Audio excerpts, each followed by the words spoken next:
Hi friends, தெய்வீக களஞ்சியம் சேனலுக்கு உங்களை வரவேற்கிறேன். புதுசாக பார்க்குறவங்களா இருந்தால் சப்ஸ்கிரைப் பண்ணிக்கோங்க, லைக்கு ஹைப்பு கொடுத்து விடுங்க. வாங்க வீடியோக்குள்ளே போகலாம். இன்றைக்கி நம்ம எதை பற்றி பார்க்க போகிறோன்றது பார்த்திங்கன்னா, சந்திர கிரகணம் என்னைக்கு வருது, இந்தியாவில் தெரியுமா தெரியாதா, 3 ராசிகள் பாதிப்பு அடையக்கூடிய ராசிகள் யார் யார், 3 ராசிகள் கோட்டீஸ்வர யோகம் கிடைக்கக்கூடிய ராசிகள் யார் யார் என்று பார்க்கலாம். இந்த கிரகணம் நடக்கும் பொழுது கர்ப்பிணி பெண்கள், வயதானவர்கள் பாதுகாப்பாக இருக்க வேண்டும். அதை பற்றியெல்லாம் முழுசாக தெரிஞ்சுக்கலாம். வாங்க வீடியோக்குள்ளே போகலாம். பூமியின் நிழல் சந்திரனில் விழும் பொழுது சந்திர கிரகணம் ஏற்படுகின்றது. இது அடர் சிவப்பு, இரத்த சிவப்பு நிலவு போல் தோன்றும். இது முழு நேர சந்திர கிரகணம். இந்த கிரகணம் அன்று பௌர்ணமியும் ஹோலி பண்டிகையும் இணைந்து வருகின்றது. இந்த கிரகணம் முழு சந்திர கிரகணம் சிம்ம ராசியில் பூர நட்சத்திரத்தில் நிகழ உள்ளது. ஒவ்வொரு ஆண்டும் 2 சந்திர கிரகணம், 2 சூரிய கிரகணம் ஏற்படுவது வழக்கம். இந்த வருடத்தில் முதல் சந்திர கிரகணம் நிகழ உள்ளது. சந்திர கிரகணங்களில் 3 முக்கிய வகைகள் உள்ளன. முழு சந்திர கிரகணம், பகுதி நேர சந்திர கிரகணம், பெனுப்ரல் சந்திர கிரகணம். நமக்கு தெரியக்கூடிய கிரகணம் முழு சந்திர கிரகணம். கிரகண நேரத்திற்கு முன்பு கோவில்கள் மூடப்பட்டு அதற்கான பரிகார சாந்தி பூஜைகள் செய்யப்பட்டு பின்னர் பக்தர்களின் வழிபாட்டிற்காக திறக்கப்படும். சந்திர கிரகணம் தோன்றிய வரலாறு பார்க்கலாம். இந்திய புராணங்களில் சந்திர கிரகணங்களில் ஒரு முக்கிய தருணமாக இதில் தேவர்கள், அசுரர்கள் அழியாமையின் அமிர்தத்தை பெறுவதற்கான தேடலில் ஈடுபட்டனர். அமிர்தம் கடலில் இருந்து வெளிப்பட்ட பொழுது விஷ்ணு மோகினி என்ற மயக்கும் பெண்ணின் வடிவத்தை எடுத்து அசுரர்களை விலக்கி தேவர்களுக்கு அமிர்தத்தை விநியோகித்தார். ஸ்வர்பானு என்ற ஒரு அசுரன் மாறு வேடமிட்டு தேவர்கள் மத்தியில் அமர்ந்து அமிர்தத்தை குடித்தான். சூரியனும் அசுரனை அடையாளம் கண்டு விஷ்ணுவை எச்சரித்தனர். பின்னர் விஷ்ணு தனது சக்கரத்தால் ஸ்வர்பானுவின் தலையை துண்டித்தார். இருப்பினும் அமிர்தத்தை உட்கொண்ட பிறகு ஸ்வர்பானு இறக்கவில்லை. அவரது தலை ராகுவாக மாறியது, அவரது உடல் கேதுவாக மாறியது. அப்பொழுதிருந்து ராகுவும் கேதுவும் சூரியனையும் சந்திரனையும் பழி வாங்க துடிப்பதாகவும் அவ்வப்போது அவற்றை விழுங்குவதன் மூலம் கிரகணங்களை ஏற்படுத்துவதாகவும் கூறப்படுகின்றது. சந்திர கிரகணம் அல்லது ராகு சந்திரனை மூழ்கடிக்கும் பொழுது நிகழ்கின்றது. பின்னர் அதை தக்க வைக்க அவருக்கு உடல் இல்லாததால் அதை வெளியிடுகிறது. சந்திர கிரகணம் என்னைக்கு வருதுன்றது பார்க்கலாம். மார்ச் 3ஆம் தேதி செவ்வாய்க்கிழமை அன்று சந்திர கிரகணம் நிகழ உள்ளது. எத்தனை மணிக்குன்றது பார்த்தீங்கன்னா, மதியம் 3:20 மணிக்கு தொடங்கி மாலை 6:47 மணி வரை நீடிக்கும். இதில் உச்சக்கட்ட கிரகண நேரம் பார்த்தீங்கன்னா மாலை 6:26 மணிக்கு தொடங்கி மாலை 6:40 மணி வரை கிரகணமாக இருக்கும். இந்த சந்திர கிரகணம் இந்தியாவில் தெரியும் என்று கேட்டால் கண்டிப்பாக இந்தியாவில் தெரியும். மற்ற பகுதிகளில் கிளியராக தெரியக்கூடிய பகுதிகள் பார்த்தீங்கன்னா டெல்லி, உத்தரப்பிரதேசம், மகாராஷ்டிரா, ராஜஸ்தான், அசாம், அருணாச்சல பிரதேசம், மிசோரம், நாகாலாந்து, மணிப்பூர் மற்றும் மேற்கு வங்காளத்தின் சில பகுதிகளில் தெளிவாக தெரியும்.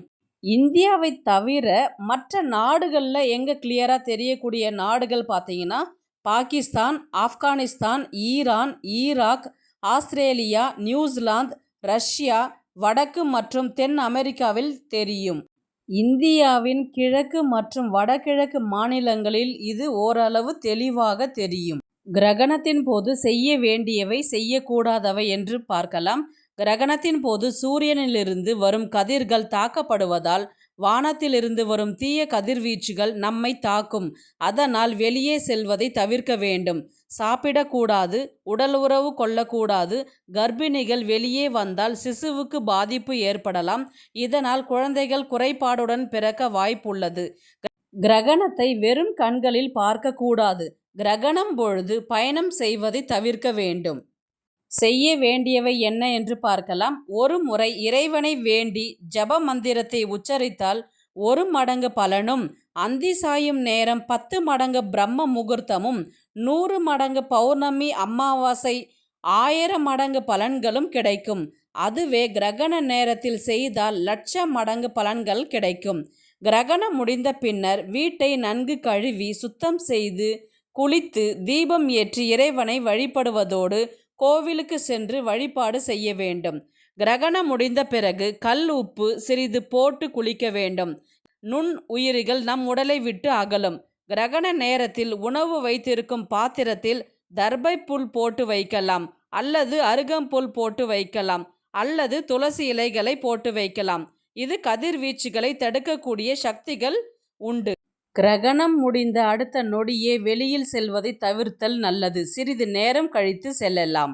கிரகண நேரத்தில் உணவு அருந்துவதை தவிர்க்க வேண்டும். தண்ணீர் குடிக்கலாம். கர்ப்பிணிகளின் கவனத்திற்கு: கிரகணம் ஆரம்பிக்கும் முன் வீட்டினுள் இருக்க வேண்டும். வெளியில் செல்வதை தவிர்க்க வேண்டும். உட்கார்ந்து கொண்டோ அல்லது படுத்து கொண்டோ ரெஸ்ட் எடுக்கலாம். இந்தியாவில் தெரிவதால் எக்காரணத்துக் கொண்டும் வெளியில் செல்வதை தவிர்க்க வேண்டும். குழந்தையின் நலன் கருதி கிரகண நேரத்தில் கடவுளின் நாமங்களை உச்சரிக்கலாம் அல்லது கேட்கவும் செய்யலாம். கூர்மையான பொருட்களை தொடவோ அல்லது உபயோகம் செய்ய கூடாது. தலையில் அருகம்புல் ஒரு கொத்து வைப்பது நல்லது. கர்ப்பிணிகள் கத்தி, கத்திரிக்கோல் போன்ற கூர்மையான பொருட்களை பயன்படுத்தக்கூடாது. ஊசியால் நூல் கோர்க்கவும் கூடாது. தையல் வேலை செய்யவும் கூடாது. வயதானவர்களின் கவனத்திற்கு: வெளியில் செல்வதை தவிர்க்க வேண்டும். ஏதாவது நீங்கள் ரெகுலராக அந்த டைமுக்கு டேப்லெட் எடுத்துக்கிற மாதிரி இருந்தால் நீங்கள் 7 மணிக்கு மேலே எடுத்துக்கலாம். அதனால் ஒன்றும் தப்பு இல்லை. அந்த டைமில் நீங்கள் வெளியில் போகிற ஒரு சுச்சுவேஷன் அமைந்தால் சீக்கிரமாக போயிட்டு சீக்கிரமாக வர்றதுக்கு பார்க்கலாம். கிரகணம் முடிந்த பிறகு குளிக்க வேண்டும். வீட்டை சுத்தம் செய்ய வேண்டும், அல்லது மஞ்சள் அல்லது பசும் கோமியத்தை நீரில் கலந்து தெளித்து விட வேண்டும். பூஜை அறையில் சுத்தம் செய்ய வேண்டும், அல்லது மஞ்சள் கலந்த நீரை நீங்கள் வீடு முழுக்க தெளித்து விடலாம். எந்த கிரகணம் முடிந்த பின்பும் கோவில்களுக்கு சென்று நவகிரகங்களுக்கு அல்லது அம்மன் கோவில் அல்லது சிவன் கோவில்களில் சென்று தீபம் ஏற்றி வழிபாடு செய்யலாம். இந்த சந்திர கிரகணத்தால் 3 ராசிகள் அதிர்ஷ்ட கதவை திறக்கப் போகும் ராசிகள், கோடீஸ்வர யோகம் கிடைக்கக்கூடிய ராசிகள் என்ன என்று பார்க்கலாம். அது எந்தெந்த ராசிகள் என்றது பார்க்கலாம். முதலில் ரிஷபம், தனுசு, சிம்மம். ரிஷப ராசி நேயர்கள் பார்த்தீங்கன்னா இந்த கிரகண காலகட்டத்தில் பல நன்மைகளை அடைவார்கள். நீண்ட காலமாக நிலுவையில் உள்ள பணிகள் இப்பொழுது உங்களுக்கு வெற்றிகரமாக முடிவடையும். வேலை மற்றும் பதவியில் மாற்றம் ஏற்படுவதற்கான வாய்ப்புகள் அதிகம். பல்வேறு முதலீடுகள் நீங்கள் செய்திருந்தாலும் அது உங்களுக்கு பெரிய அளவில் லாபத்தை உங்களுக்கு நீட்டி கொடுக்கும். நிதி நிலைமை சீராக இருக்கும். வியாபாரிகளுக்கு தங்கள் தொழிலை விரிவுபடுத்துறதுக்கு இது ஒரு நல்ல ஒரு காலமாக உங்களுக்கு அமையக்கூடும். வீண் விரயங்கள் தடுக்கக்கூடும். எந்த விஷயம் நீங்கள் எடுத்தாலும் அதில் வெற்றி மட்டுமே நிச்சயமாக இருக்கும். எல்லா விஷயமும் உங்களுக்கு சாதகமாக அமையும். சிம்ம ராசிக்காரர்களுக்கு பார்த்தீங்கன்னா இந்த கிரகணம் மூலம் தொழில் ரீதியாக சாதகமான பலன்களை உங்களுக்கு அள்ளி கொடுக்கும். தொழிலில் வளர்ச்சி கிடைக்கும். அந்தஸ்து, அதிகாரம், புகழ் உங்களுக்கு. இதனால் உங்களுடைய வாழ்க்கை தரம் உயரும். வேலையில் ஆர்வம் அதிகரிக்கும். இதனால் வேலையில் ஆர்வத்தையும் திறமையும் வெளிப்படுத்தி உங்களுடைய உயர் பதவிகளை அடைய வாய்ப்புள்ளது. நீண்ட கால திட்டங்கள் அனைத்தும் வெற்றிகரமாகவே முடியும். உங்களுடைய வீட்டிற்காக சில ஆடம்பர பொருட்களை வாங்கலாம். குடும்பத்தில் மகிழ்ச்சி நிலவும். அடுத்த ராசி பார்த்தீங்கன்னா தனுசு ராசி தான். இந்த கிரகணத்தின் மூலம் தனுசு ராசிக்காரர்களுக்கு பல நன்மைகள் கிடைக்க போகின்றது என்று தான் சொல்ல வேண்டும். ஏன்னா இவங்க ரொம்பவே கஷ்டப்பட்டிருப்பாங்க. இனி நல்ல காலம் பிறக்க போகின்றது என்று தான் சொல்ல வேண்டும். நிதி ரீதியாக இவங்களுக்கு பல நன்மைகள் கிடைக்கும். அலுவலகத்தில் மூத்த அதிகாரிகளுடனான உங்கள் உறவுகள் கணிசமாக மேம்படும். உங்கள் வாழ்க்கையில் இதுவரை இருந்து வந்த பிரச்சனைகள் முடிவுக்கு வரும். மாணவர்களுக்கு படிப்பில் ஆர்வம் அதிகரிக்கும். குழந்தை இல்லாதவர்களுக்கு குழந்தைகள் பிறக்க வாய்ப்புகள் அதிகமாகவே இருக்கின்றது. வியாபாரம் செய்கிறவங்களுக்கு பார்த்தீங்கன்னா லாபம் அதிகமாக பெற்று தரும்.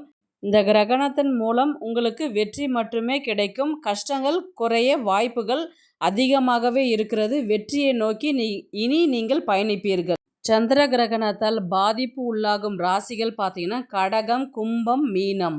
முதலில் கடக ராசிக்காரர்களுக்கு பார்த்தலாம். சந்திர கிரகணத்தின் போது இவர்களுக்கு மன அழுத்தம் அதிகரிக்கலாம். சிறிய விஷயங்களை பற்றி அதிகமாக யோசிப்பீர்கள். அதனால் கவலைகள் உங்களுக்கு அதிகமாக காணப்படும். வாகனம் வாங்கும் எண்ணத்தை தள்ளி போடுவது நல்லது. நிதி பரிவர்த்தனைகளை தவிர்க்கவும். புதிய முயற்சிகளை சில தினங்களுக்கு ஒத்தி வைப்பது மிகவும் நல்லது.